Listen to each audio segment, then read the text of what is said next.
میرے سامنے تب آئیں کہ جب ہم اے ٹی سی میں گئے، یہ جو گجرانوالہ کا کورٹ ہے، تو ایویڈنس جو خان صاحب کا یہ انویسٹیگیشن کا ایویڈنس ہے وہ آنے دیتے ہی نہیں تھے، اور اس کا حوالہ یعنی جب سی سی او پی کو ہٹایا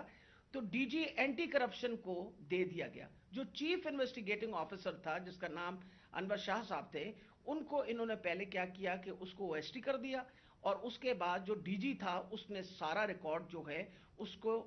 سیل کر دیا اور تالا لگا دیا۔ ہم نے جب بار بار کہا کورٹ کو کہ جی یہ ہمیں ایویڈنس چاہیے، جو سارا ایویڈنس منگوائیں، تو پہلی دفعہ جو سیکنڈ ہیئرنگ تھی اس میں انہوں نے آ کے کہا کہ جی ڈی جی بدل دیا گیا ہے، اور یہ چٹھا صاحب کو لگا دیا گیا نیا ڈی جی اینٹی کرپشن، جو کہ ثناء اللہ کا رائٹ ہینڈ مین ہے، اور اب وہ ریکارڈ دے گا۔ اس کے اوپر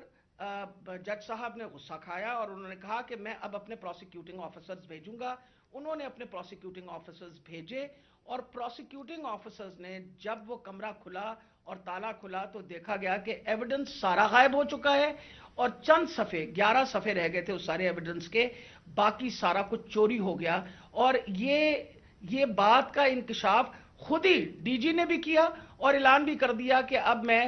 اس کے اوپر انکوائری کروں گا، یعنی خود ہی چور اور خود ہی منصف بننے کی ارادے سے۔ میرے لیے یہ ایک اتنا بڑا ہمارے لیے سانحہ تھا کہ سارا ایویڈنس جو ہے اس کو انہوں نے خرد برد کر دیا، کہ جب ہائی کورٹ کا آرڈر پتا چلا کہ جی ہائی کورٹ نے سی سی پی او کو دوبارہ لگایا ہے، تو میں نے مناسب سمجھا کہ میں سی سی پی او سے پوچھوں کہ کب آپ کی اپوائنٹمنٹ ہو گئی ہے، کیونکہ ہماری جو جے آئی ٹی ہے وچ از دا ریل جے آئی ٹی، جو اس وقت حکومت تھی اور حکومت نے یہ سارا کچھ کیا تھا، جے آئی ٹی بنائی تھی وچ از a legal J I T, تو ہم نے تو آلریڈی اس پہ ہمیں ٹرسٹ تھا کہ یہ بندہ جو، تو میں نے ان سے پوچھا کہ آپ کب تک جوائن کر رہے ہیں، تو انہوں نے کہا جی ابھی تک میرے آرڈرز نہیں آئے۔ وہ آپ نے سارا ٹیپ سنا جس کے اندر کوئی ایسی بات نہیں پوچھی گئی،